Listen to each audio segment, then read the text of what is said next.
Hello મિત્રો, શેરબજારની વાતોમાં મિત્રો, ઈરાન અને અમેરિકાના યુદ્ધનું નિવેડો આવ્યો નથી અને બ્રેન્ટ કુલ $98-99 જે ઘટીને વળી પાછું વધી ગયું છે. રૂપિયામાં જે ઘટાડો થયો હતો એમાં પણ વધારો થઈ ગયો છે. રૂપિયા અને ડોલર નીચા. હવે આ યુદ્ધનો પ્રશ્ન પૂરો થાય પછી જ આપણું બજાર વધી શકે. એના પહેલાં બજારમાં કોઈ વધારો દેખાતો નથી. વધારો 24,000 ઉપર ટ્રેડ થઈ જતો.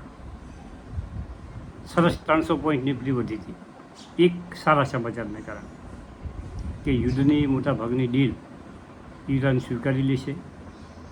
એના પછી કાલે ગોળીબાર થયો અને કાલે નિફ્ટી 118 પોઈન્ટ ઘટ્યો. અત્યારમાં પણ ગિફ્ટ નિફ્ટી 100 પોઈન્ટના ઘટાડા સાથે ટ્રેડ થઈ ગયું છે.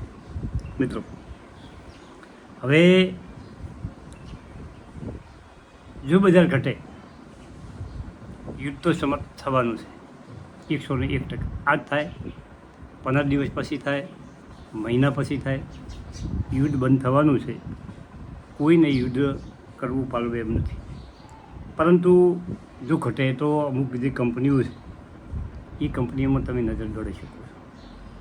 અને એમાં જે ખાસ ઓછા ભાવની કંપની છે લોયડ એન્જિનિયરિંગ, એમાં જો તમે વેચીમાં જ્યાં હોય, કાલે 78નો હાઈ બનાવ્યો હમણાં જ. એમ તો શરૂઆતનો આગળનો હાઈ હતો પણ એના પછી ખૂબ ઘટ્યો હતો અને કાલે 78 જઈને અટક્યો. મિત્રો, હવે 80 આસપાસ વેચી અને બજાર ઘટે તો તમે 60-65 આસપાસ નવી ખરીદી કરી શકો મિત્રો.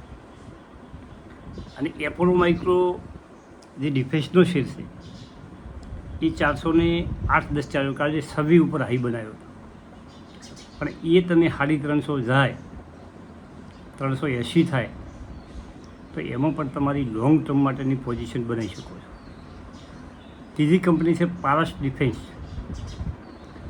એમાં પણ જો ઘટાડો 100 રૂપિયાનો આવે ને 700 આસપાસ જતો રહે કોઈ પણ સંજોગોને, તો બે ઝીઝક એમાં પણ તમે ખરીદી કરી શકો છો. હવે મને એક મિત્રનો પ્રશ્ન હતો કે ગોકુલ એગ્રો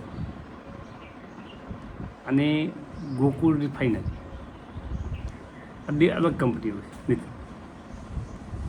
બળવંતસિંહ રાજપૂત જે અત્યારે કોંગ્રેસમાંથી ભાજપમાં આવ્યા અને સિદ્ધપુર ચાલે છે એ ગોકુલ રિફાઇનરી છે.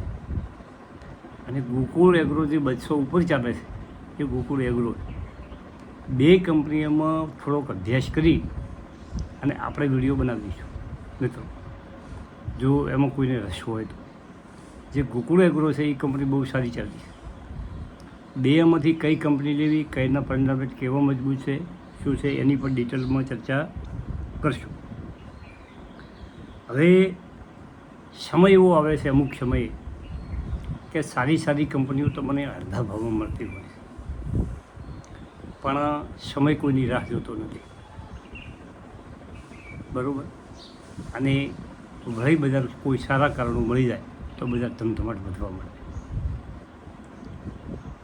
અને કોઈ એવો પ્રશ્ન ઊભો થાય, યુદ્ધના કે બીજા કોઈ ખરાબ સમાચાર આવે વિશ્વમાંથી, તેલ બાબતે છે, યુદ્ધ બાબતે છે, ઇકોનોમી બાબતે છે, રાજકારણ બાબતે છે, તો બજાર ઘટાડાની ચાલમાં થઈ શકે છે. બજાર એ વધઘટનો નિયમ છે. બજાર તો સતત આગળ જવાનું નથી, સતત ઘટવાનું નથી, સતત વધવાનું નથી. તો આ બજારમાં જે વેલ્થ બનાવવી હોય, પૈસા બનાવવા હોય, તો ખરાબ સમયમાં જે રોકાણ કરે છે એ પૈસા બનાવી શકે. શેર બજારનો ખરાબમાં ખરાબ સમય ચાલતો હોય, તારી પૈસા નોખી હોય જો તમારામાં હિંમત હોય તો. અને શેર બજારનો સારો સમય ચાલતો હોય છતાં પણ સારી કંપની વેચો. આ તમારે જે ખૂબ કંપનીઓ તમારા પોર્ટફોલિયોમાં પડી હોય અને જે અમુક તમારે કંપની એમ હોય કે ભાઈ આ કંપની આપણે અનુકૂળ ઓછી આવે છે તો એ કંપનીઓ ડિલીટ કરી દેવાય, કાઢી નાખવાય.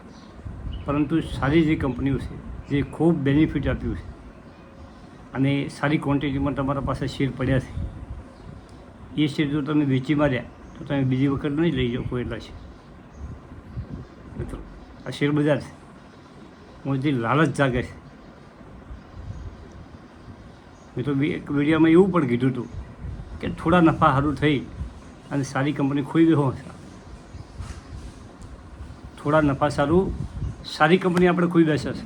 મિત્રો, તમારા પોર્ટફોલિયોમાં પારસ ડિફેન્સનો IPRના શેર લાગેલા પડ્યા હોય અને એના પછી તમે થોડા 700 ચાલતો હતો, 500 ચાલતો હતો, 700 ચાલતો હતો, થોડા ઉમેરો કરી જાઓ.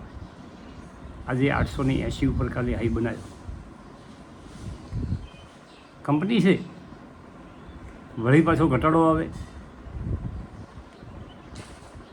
જે કાયમ બજાર ઉપર નજર રાખી શકે છે, જે કાયમને બજારને જોઈ શકે છે, એ લોકો પણ જો સારી કંપની વેચ્યા હોય તો બીજી કંપનીમાં રોકાણ કરી દે. એ કંપનીને રહી છોડી દે. પણ એ બીજી કંપનીઓ ગોઠવી સારી છે કે નહીં કે એ બધું પ્રશ્ન કરતાં જેને પોતાનો બિઝનેસ કરવો છે, નોકરી કરવી છે, અને જો કદાચ તમને સારી કંપની પકડાઈ ગઈ હોય તો એને કાયમ વેચવું, લેવું, મૂકવું ને જફામાંથી નીકળી જવું. સારી કંપનીમાં તમારી સારી પોઝિશન બનાવી થોડા એક્સ્ટ્રા કરી અને તમારા પાસે 500 1000 શેર પડ્યા હોય અને ઓછા ભાવની કોઈ કંપની હોય તો 5000 10000 20000 શેર પડ્યા હોય તો શેર રાખવા જોઈએ. મિત્રો, એને તમને કદાચ 10% કે 20% કે 25% કે 50% નફો મળી જતો હોય તો ઘણા લોકો વેચી મારતા હોય. પરંતુ નવું તમારે ક્યાં રોકાણ કરવું? તમને જો ઘટાડે એ શેર લઈ શકતા હો તો વેચીને બરાબર છે. પણ આપણે એ શેર લઈ શકતા નથી. મોટા ભાગના કિસ્સાઓમાં એવું બને કે વળી પાછા આપણે શેર લઈ શકતા. તો મારો મત તો એવો છે કે જો સારી કંપની તમારી પકડમાં આવી ગયો અને એ કંપનીમાં સારો નફો તમારે બની ગયો તો પછી એને સાચવી રાખો. જ્યારે તમારે પૈસાની જરૂર પડે, જ્યારે તમારે કંઈ લેવાનું હોય સારું એ વસ્તુ, શેર બજાર કરતાં પણ સારું રિટર્ન મળે એવી વસ્તુ એટલે કે જમીન, કે કદાચ કોઈ ઇમરજન્સી પૈસાની જરૂર પડી, કોઈ દવાખાનું છે, કોઈ લગ્ન કરવાનો હોય છોકરા છોકરીનો, તો એ માટે આપણે વેચી શકીએ. પણ નફો કમાવો છે પછી લેશું, સારી કંપની ભૂલાઈ જાય. મિત્રો, હવે હું તમને મારી વાત કરું કે 5-6 કંપનીઓ પોર્ટફોલિયોમાં હું એવી સગડીને બેઠો છું, તમે વાત નહીં કરો તમારી. અને એમાંથી પહેલો ખૂબ ચાલ્યો, પણ એના પછીની 4-5 કંપનીઓ તો કાલે મેં વિડીયોમાં કીધું હતું કે 4-5 કંપનીઓ મને 7-8% ખાલી એક જ દિવસમાં વધી હતી. કાલે એના મોજે દિવસે ધીમે ધીમે વધશે. કંપનીના ઓકળા બોકડા જોવાના, નજર રાખવાની. કોઈ ખરાબી નથી, એના વિશે કોઈ ખરાબ સમાચાર નથી. આ બધું જોવાનું, કાયમ લેવાનું ને વેચવાનું એ બધી જફામ પડ્યા વગર જ્યારે ખરાબ સમસ્યા બજારનો ચાલતો હોય તો જાગી જવાનું કે ભાઈ મોકો આવ્યો, નખો પૈસા જાર મોકો આવે ને મોકો કોઈની રાહ જોતો નથી. અને જો કોઈ મિત્રો એવું લાગે કે ભાઈ કોવિડમાં અમે ના રહીએ છીએ, 2026માં 3જા મહિનામાં ખૂબ ઘટાડો છે એમાં અમે ના રહી ગયા. મિત્રો, આવા મોકા તો જિંદગીમાં 1000 વખત આવશે. કોઈ મોકો ચૂકી જતો નથી. મોકો દરેકને મળે જ છે. Thank you.